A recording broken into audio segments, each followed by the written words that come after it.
આદિ, હા. આ બધું શું છે? શું? આ કપડાં સવારના અહીંયા ને અહીંયા પડ્યા છે. આ વસ્તુઓ બધી અહીંયા ને અહીંયા પડી છે. તું કરે છે શું? ગેમ રમતો તો કેમ? શું બોલ્યો તું? અરે મારું માથું દુખતું હતું એટલે સૂતો હતો શાંતિથી. અચ્છા, આખો દિવસ કરે છે શું? ગેમ રમવાની, મસાલા ખાવાના, રખડવાનું, ભટકવાનું. આ સવારનું બેડ ઉપર બધું આમને મૂકીને ગઈ હોય તો બધું ઉપડાતું નથી? અરે મારે ક્યાં ઉપાડવું? તું મૂકીને ગઈ હોય તો અડું તો પણ પ્રોબ્લેમ ને ન મૂકું તો પણ પ્રોબ્લેમ. તને તો બધી જગ્યાએ છે ને મારા વાંક જ દેખાતા હોય છે. તને છે ને મેં ફોન જ ખોટો આપ્યો છે. આજથી છે ને ઓલું સાદું ડબલું આવે ને નોકિયાનું એ વાપરજે. એમાં સાપવાળી ગેમ આવે એ તો મને બહુ ગમે. હા તો રમજે. તું આમે ગેમ રમવા જ બેઠો છે ને? કઈ કામ ધંધો તો છે નહીં? પગ કચડ મારા દુખે છે મને. ઓહ, મારા પગ દુખે છે? ઓફિસ એવું તો વળી તું શું કામ કરે છે કે બેઠા બેઠા તારા પગ દુખે? તું કહેવા શું માંગે છે? ઓફિસમાં 50 વખત ઓફિસની બહાર જઈએ, ક્લાયન્ટ સાથે વાત કરીએ, ઊભા થઈએ, બેસીએ, અને જરૂરી છે કે માણસ ખેતી કરે તો જ એના પગ દુખે? હા, આ ત્યાં છે ને એસી છે, એસીની હવા મને ઓછી ફાવે એટલે એના હિસાબે પણ ઘણીવાર શરીર પકડાઈ જાય મારું. આખું શરીર તારું પકડાયેલું જ હોય છે, કોઈ દી સારું તો હોતું જ નથી. કાં તને માથું દુખતું હોય, કાં પેટમાં દુખતું હોય, કાં પગ દુખતો હોય, કાં આંખ દુખતી હોય. ક્યારે જીભ નથી દુખતી? તને ખબર છે ને કે તારે અને મારે એકબીજાની જરૂર છે, તો પછી શું કામ બહેસ કરે છે મારી સાથે? આ 5-10 મિનિટ સેવા કર એટલે હું શાંતિથી સૂઈ જાઉં. જમવાનું લઈ આવ્યું? મને એમ કે તું લઈને આવવાની છો. હવે હું જો લઈ આવું તો બે પાછું બગડે તો તું એમ કે પૈસા બગાડ જ બેઠો બેઠો. આ કામ કરી નાખ્યું હોત તો એમ કે મારી બધી વસ્તુઓ તે ક્યાં મૂકી દીધી, આમનામ રહેવા દેવાની હતી. તું વર્ષોથી કામ કરે છે ને મારું. કપડાં કબાટમાં મૂકવાનો હોય, પર્સ અહીંયા ટેબલ પર મૂકવાનું હોય, બધા કામ તું જ કરે છે, છતાં પણ બાના શું કામ કાઢવાના? હા, મેં ચેક કર્યું તો 1 રૂપિયો નથી આમાં. હા તો મારું તો બધું ફોનમાં હોય ને, એટીએમ મારી સાથે હોય. ખબર છે કે પતિ લુખ્ખો છે એટલે હું કઈ મૂકીને જાઉં નહીં ઘરે. હા, બહુ સારું. પણ મેં જોયું આમાં, હા, ચીગમો, વિમલ, રજનીગંધા આવું બધું ક્યારથી ચાલુ કર્યું છે? દારૂની બોટલ પણ હોય છે, પણ એ છે ને અહીંયા નથી રાખી, ગાડીમાં મૂકી છે. તારે શું કામ છે, હું શું કરું છે? પંચાયત મૂક અને મને એ કે આ કપડાં મશીનમાં કેમ નથી નાખ્યા? આ મશીન તારું મોઢું જોવા લીધું છે? મમ્મી ભલે દેશમાં ગયા પણ એટલું યાદ રાખજે, આટલા દિવસ છે ને મને શાંતિથી જીવવા દેજે. આ મને સાવ પતાવી નથી નાખવાનો. તું કઈ પતિ જાય એવો છે નહીં, સમજી ગયો ને? પતિ છે ને તો પતિ થઈને રહે. ચાલ હવે પગ દબાવે છે કે નહીં? જો મારા હાથ દુખે છે, આ ગેમ રમતો અંગૂઠો જો ઠીક છે તો ઓછો પછી પડી ગયો. કાલે મસાલો પણ નહીં ખાતો. આ કાલે મસાલાના પૈસા આપીશ ને તું મસાલો છોડીશ ને તો પણ અંગૂઠો દુખશે તારો. સમજવાની કોશિશ કર. સમજવાની કોશિશ કર. મારો મગજ જાય ને એ પેલા કામ કર. દબાવી આપીશ, ના નથી પાડતો. સારું, મારે છોડ, માથું દબાવી દે. માથું દબાવી આપીશ, બધું કામ કરી નાખીશ. પણ મારી એક વાત સાંભળ, આ મારે છે ને થોડા પૈસાની જરૂર છે, એક ભાઈને આપવાના છે. અને તારી પાસે વધારે પૈસા હોય ને તો મને આપ, આપણે વ્યાજવે ચડાવી દઈએ. ભાઈ આવ્યા છે, 100% આપે છે. મને બોલાવવામાં મને ગુસ્સો આવે છે. મકાન ના આપતા હું ભરું, ફોન ના આપતા હું ભરું, ગાડી ના આપતા. અરે તારા મસાલાના પૈસા હું તને આપું છું. શરમ કર, શરમ. થઈ ગયું, થઈ શું ગયું? તને એકને ખબર છે કે તું પૈસા આપે છે, હા? બીજા કોઈને ખબર છે? બીજા બધાને તું એમ જ કહે છે કે મારો પતિ આટલું રળે, આટલું કમાય, આટલું કરે, બરોબર છે? તો પછી એ સારું કહેવાય ને. અને હું તો તને એમ કહું છું કે હું તારો એહસાન જ માનું છું. માની લે તું ન કમાતી હોત ને હું કમાતો હોત તો આ બધું હું ન કરતો હોત. તારા બ્યુટી પાર્લરના ખર્ચા, તારા વાળના ખર્ચા, તારા નવા કપડાના ખર્ચા, આ તારા માગેલા, એટલે ગમે એ તું વસ્તુ હોય બધા ખર્ચો તો હું કરતો હોત ને. બંધ કર, તને તારા પૈસા મળી જશે. અત્યારે મહેરબાની કરીને જે કરવાનું છે ને એ કર.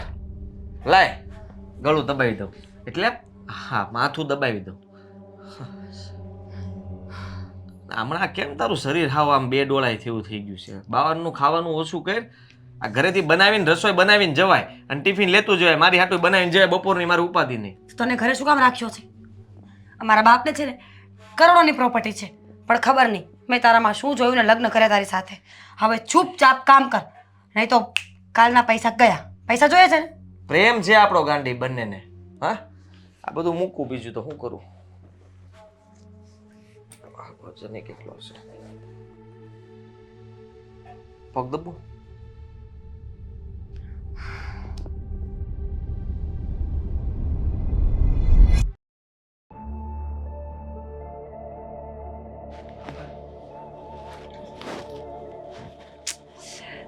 વ્યવસ્થિત હાથ ચલાવાય, હાથમાં જોર નથી.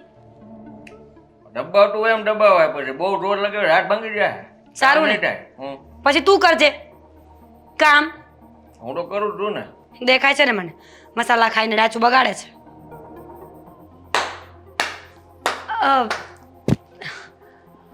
મમ્મી તમે હા હા હું તમે અચાનક એટલે ઓળખો છો અમને? બોસ છે મારા. બીજી બ્રાન્ચ ચાલુ કરી હતી ઓફિસની, એ ઓફિસ આમણે જ મને કરી આપી છે. અચ્છા. અને હમણાંથી જે કામ વધારે આપતો હતો એ પણ હું જ આપતો હતો, કહી દે ને. હા, હું જ એમની ઓફિસનું બધું વર્ક હેન્ડલ કરતી હતી. પણ સર તમે અચાનક અહીંયા આવ્યા. તમારા સાસુમાં લાવ્યા છે અહીંયા. મમ્મી તમે આમને કેવી રીતે ઓળખો છો? અને અહીંયા થઈ ગઈ ઓળખાણ થઈ ગઈ. હવે તમે એમને ત્યાં નોકરી કરતા હોય તો ઓળખાણ કેમ ના થાય? રોકાણ કરવું હોય તો હમણાં મારી પાસે પૈસા આવ્યા જ છે, તો કઈ નવી ઓફિસ ખોલવી હોય તો કહી દો મને. એકચ્યુઅલી મારે કહેવું પડે કે ક્યાંક રોકાણ કરવું હોય તો કહેજો. હમણાં નવા ક્લાયન્ટો આવ્યા છે. હા, આપણે પછી નિરાતે વાત કરીશું આ બધી. જ્યારે ઘરે મહેમાન આવ્યા હોય ને ત્યારે આવી બધી વાતો સારી ન લાગે. આઈ મીન બિઝનેસની વાતો આપણે પછી મળીએ. હા હા, બેસીએ. શું કામ, બેસીને જ વાત કરીએ. બેસો. ના ના, બેસવાની ક્યાં જરૂર છે બેટા? આજે તો મારે થોડી ચોખવટ કરવી છે એટલે તો ઠેઠ ગામડેથી મારે અહીંયા આવવું પડ્યું. મમ્મીજી શું કામ કરો છો આવું બધું? તમે પછી વાત કરો ને મારી સાથે નિરાતે. કેમ તારા બોસ આવ્યા છે એટલે તને તકલીફ થતી હશે નહીં? બિચારી ગર્ભવતી છે, પ્રેગ્નેન્ટ છે મારી વહુ, એટલે કદાચ તમારા ફોન નહીં ઉપાડતી હોય, એટલે જ કદાચ તમારા ફોનને આન્સર નહીં આપતી હોય, એટલે જ કદાચ તમારી ઓફિસે નહીં આવતી હોય. આ શું બોલો છો તમે? હા, શું બધું બરાબર બોલું છું? કઈ ખોટું નથી બોલતી બેટા. હા, એના બોસની આવી બધી કમ્પ્લેનો છે, ફરિયાદ છે તારી બૈરી વિરુદ્ધ કે નોકરીએ નથી જતી સમયસર, કઈ કામ નથી કરતી, અને ખાસ તો બેટા વહુ બિચારી પ્રેગ્નેન્ટ છે. આપણને એમ કે એના બોસ એના પર એટલા બધા મહેરબાન છે કે એને લીવ આપશે, પ્રેગ્નન્સી લીવ. હા, શહેરની ભાષામાં કહીએ તો. પણ એ તો આપવાની ના પાડતા હતા. એ તો એમ કહેતા હતા કે વહુ એક દિવસ જો ઓફિસ ન જાય ને તો એમનું મન નથી માનતું, કામમાં ચિત્ત નથી લાગતું, અને કંઈક વહુએ પણ એમની પાસે ઘણું બધું મંગાવ્યું છે. શું કહેતા હતા તમે? જો આપણે પછીની રાતે વાત કરીશું ને. પછી શું? હા, અત્યાર સુધી તમે જેમ ચલાવ્યું એમ ચાલ્યું ને આ ઘરમાં, તો હવે પછી શાનું? જવા દો ને મમ્મી. શું જવા દો? તે જવા દીધું, હવે કઈ નહીં જવા દેવાય. તો શું કરશો? સાંભળો, તમારા બોસની જુબાની, તમારા કાળા કરતૂત સાંભળો. સરા સંભળાવી દો ને, મારી પાસે એટલો સમય નથી. હો, હા તો કહી દઉં છું, એમાં મને શું પ્રોબ્લેમ છે? આમ પણ હા તમારો ઘરનો મામલો છે, તમારે શું કરવું શું નહીં તમે આપસમાં વાતચીત કરી શકો. એ બધું અમે પછી ફોડીશું. તારી સાથે મારી વહુએ શું કર્યું એ કે ને જરા. જરા નીચે આવવા છે. મારી પાસે પણ ઘણા બધા માણસો છે, એટલે શાંત. ઓ મારા હા, તો ગમે તે હોય, કોઈ ફરક નથી પડતો અહીંયા. એ તને ફરક પડતો હોય કે ના પડતો હોય, મમ્મી જે વાત તે મને રસ્તામાં કરીને એ વાત આને કરને અને મારા દીકરાને જણાવ, એટલે સાચી હકીકતની જાણ થાય બધાને. આવે છે આ તમારી બહુ અમારે ત્યાં ઓફિસમાં કામ કરવા, અને માત્ર ઓફિસનું જ કામ નથી કરતી, બીજા ઘણા બધા કામકાજ સંભાળી લે છે. અને આમ પણ હા, ઘણી બધી વખત તમારી વહુને મેં ઘણા બધા ગિફ્ટો પણ આપ્યા છે. આ ગિફ્ટ આપ્યા છે એટલું જ નહીં, આ ઓનલાઈન પૈસા ટ્રાન્સફર પણ મેં જ કર્યા છે. પૂછી લો એમને. જો ને તબિયત ખરાબ છે મારી, આપણે પછી વાત કરીએ ને. તબિયત ખરાબ છે એની, અને તમે આ શું વાત કરી રહ્યા છો? આવી ખોટી વાતો નહીં કરવાની, નીકળો અહીંયાથી. અને મમ્મી તમે શું આ ખોટા માણસની વાતમાં આવી જાવ છો? ખોટો હું નથી, ખોટી છે આ તમારી લાડકડી પત્ની.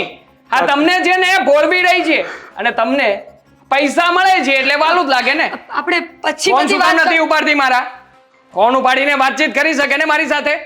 અને આમ પણ આ તારી લીધે મારે બીજા ઘણા બધા કામકાજ અટવાઈ ગયા છે, ખબર નથી પડતી. અરે બારમાં ગયું તમારું કામ? આ તમારું કામ કરી કરીને મારી પત્નીને હાવ સુકવાડી દીધી તમે તો. હે, આ તું શાનો પાવર કરે છે? હા, તારી પત્નીએ મારી જરૂરિયાત પૂરી કરી હતી, અને એની સામે મેં પણ એની જરૂરિયાત પૂરી કરી છે. અમારે કોઈ કામની જરૂર નહોતી. આ તો છે ને મારે એને કામ કરવાનો શોખ હતો એટલે મોકલતો તો, સમજી લેજે ભાઈ. હા, અરે તારી આંખ સામે આટલું આનો બોસ કહી રહ્યો છે છતાંય તને કોઈ ફરક નથી પડી રહ્યો. નો જ બોલે ને. ખર્ચા પૂરા કર્યા છે મેં એના. અત્યાર સુધી તમારા ગગાને મેં પાલ્યો છે. અને તું તારી વસ્તુઓ તને પાછી મળી જશે. ચાલ નીકળ અહીંયાથી. વસ્તુઓ પાછી નથી જોઈતી. તારી અને મારી વચ્ચે જે ડીલ થઈ હતી ને એ ડીલ પૂરી કર. એ ડીલ હા છે ને તું એનો ભાઈ છો અને એ તારી બેન. ઓ ભાઈ ભાઈ નો સંબંધ નથી અહીંયા. વિડીયો પડ્યા છે જોવા છે તો અરે. બતાવી દો. વિડીયો અને ફોટોસ પણ છે અમારી પાસે. ખોટી હોશિયારી મારમાં બરોબર છે અને એક મને મિનિટ, હજી વિશ્વાસ નથી ને? હજુ એક વ્યક્તિને બોલાવી જ લઉં. તું જોઈ લે, સાંભળી લે, એટલે બેટા તને પૂરેપૂરી હકીકતની જાણ થઈ જાય. અરે આવા માણસો જ એવા હોય. આ બચારી ભાઈ ભાઈ કરીને ત્યાં કામ કરતી હતી ને આ છે ને આ બધા નકામા માણસો હોય. અચ્છા, નકામો છું ને? હા નકામો છું ને? બધા પ્રૂફ પડ્યા છે મારી પાસે. એક કામ કરું છું, આ જેટલા ઓનલાઈન ટ્રાન્ઝેક્શન કર્યા છે ને મને મારા પૈસા પાછા આપી દે. ચાલ, નકામો માણસ છું ને? એ પૈસા બોલ, પાછા- નકામો માણસ છું ને હું? હા નકામો માણસ છું ને? આપી દઈશ કીધું ને. તારી બધી વસ્તુઓ તને મળી જશે પાછી. આજે આ મળી જાય. અત્યારે ભવાડા કરવાની કોઈ જરૂર નથી. એક મિનિટ, ભવાડા થઈ ગયા છે, હવે શું નથી કરવાની? મારા દીકરાની જિંદગી તે બરબાદ કરી છે. અરે નમાલો બનાવી દીધો છે, સારો એવો કમાતો હતો એને ઘર કુકડો બનાવી દીધો છે. હજુ હુકમનો એકો બાકી છે. હા, જેની આગળ બહુ રોદડા રડતી હતી ને એ બાકી છે હુકમનો એકો. આવશો જરા અંદર. હવે કોણ છે? આવે એટલે જોઈ લેજે ને. આંખો બંધ નથી ને તારી? ખુલ્લી છે ને? જે હોય તે. પાડોશી આવો. પાડોશી નહીં, તારી સો કોલ્ડ પત્નીની બેસ્ટ ફ્રેન્ડ, જેને એની અથી સુધીની ખબર હતી. એટલે કઈ રીતે? જેટલું આને કહ્યું ને કેટલું આને ખબર હતી. અને આ ઘરની વિરુદ્ધ હું ખરાબ, તું ખરાબ, આખું ઘર ખરાબ, એ બધા જ ચિતરડા ભમાડા એની ફ્રેન્ડ આગળ કર્યા છે. આ બધી વાતનો શું મતલબ છે? મતલબ ને બેટા, હું કહું છું ને આંટી, આ તમારી પત્ની છે ને પેલા મને પણ બહુ સારી લાગતી હતી. મને થયું કે આ તમારા મમ્મી એટલો બધો ત્રાસ આપે છે, આ બેમાર અપોષણ થઈ ગયા એટલે એમનો કઈ વાંક જ નથી. આ તો બધું ભગવાનના હાથની વાત છે. આમાં આંટી વાડી ઘડીએ ભાભીને શું કામ કહે છે? પણ સમયની સાથે આંટીએ બધી વાત મને કરી દીધી. અને જ્યારે તમે અહીંયા બહાર આવ્યા હતા ને ત્યારે પણ જાણી જોઈને હું આવી હતી તમારી જાસૂસી કરવા માટે. તમે ક્યાં જાઓ છો, શું કરો છો, કોને મળો છો, A to Z ડિટેલ્સ મારી પાસે છે. અને કઈ હોટલમાં જાઓ છો, કઈ હોટલમાંથી બહાર નીકળો છો, આ બધા ડેટા છે મારી પાસે. મારે શું કરવા છે યાર? રઘાને ફોન કરું છું હમણાં. તમને બધાનો વારો ન પાડે તો કેજો. તમે બધા આવી રીતે નહીં સમજો. અમારી ઉપર આરોપ નાખવો બેટા. મારી પત્નીનું નામ લ્યો છો ખોટે ખોટું. હે? પણ તો એકવાર જોઈ લો ને. હા, તું જરા ચિંતા ન કરતી. આ બધા તને દબાવવાની કોશિશ કરે છે પણ આપણે હું તને ઓળખું છું ને સારી રીતે. બસ ત્યારે કોઈને કઈ સાબિતી આપવાની જરૂર નથી. હાલો નીકળો. સાબિતી આપે કે ના આપે, મને મેં મોકલેલા પૈસા અને સોનાની વસ્તુઓ પાછી આપી દે છે. મને પૂછીને નહીંતર આપી બધા ફોટા અને પ્રૂફ છે મારી પાસે. આ મને છે. પૂછીને આપી હતી. તો સમાજમાં ઇજ્જત અચ્છા. આપણું છે ને. એક મિનિટ, એટલે તારી બૈરી ક્યાંથી લાવે છે, શું લાવે છે એ જાણવાની તે તકેદારી જ ના લીધી? હા, તકેદારી શું લેવાની? કામ કર્યું છે મેં અને કામ કરીને વસ્તુ લઈ આવું તો બરાબર જ છે ને? તો બરાબર બધું. છે. કયા કામના રૂપિયા આવે છે ને એ બધાને ખબર છે. એટલે વધારે હોશિયારી મારવાની જરૂર નથી. સમજી લેજે, અત્યારે હું ખુલ્લે ખુલ્લું કહીશ, દારૂ અને તારા બોસનું ચક્કર ચાલે છે. અમે આંટી એક મિનિટ, આમાં છે ને વાક તમારા દીકરાનો પણ છે. એટલી બધી વાતો કહી છે તો શું એવું તો બની જ ના શકે ને કે એક પતિને ખબર ના હોય પોતાની પત્ની ક્યાં જાય છે, શું કરે છે, કોને મળે છે. આવી તો ખબર ના હોય એવું બને જ નહીં. હરામનું ખાવાની આદત પડી હોય ને. હા? મફતમાં ખાવા મળે છે. હું આદિ- મોકલું છું રૂપિયા તો જો ને. આદિ, આ લોકોને અહીંયાથી બહાર કાઢો. એ જાવ ને. તબિયત ખરાબ છે જાઓ. મારી, પ્લીઝ. તમારા રૂપિયા મળી જશે. અને આભાર બેટા તારો કે તે મને સપોર્ટ કર્યો. એટલે આની બધા કાળા ચિઠ્ઠા બહાર આવ્યા. Thank you. આવ્યા નહીં, બહાર તો હું લાવીશ આના કાળા ચિઠ્ઠા. જો મને પૈસા ના મળ્યા ને તો ઇજ્જત આબરૂના ભવાડા કરાવી નાખીશ. તમારે જે કરાવું ને કરી શકો છો, કારણ કે આજથી હું મારા દીકરાને લઈને ગામડે જાઉં છું. હું ક્યાં આવું છું? પકડ તારો ફોન. જવું હોય ત્યાં આદિ, જજો. મને મમ્મી, મારા મમ્મી, પૈસા મારી વાત આદિ. સાંભળો. મમ્મી.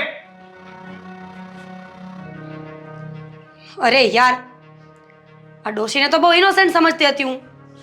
આખી જિંદગી મેં એને ગાળો આપી છે કે એનામાં તો બુદ્ધિ જ નથી, એને તો ખબર નથી પડતી.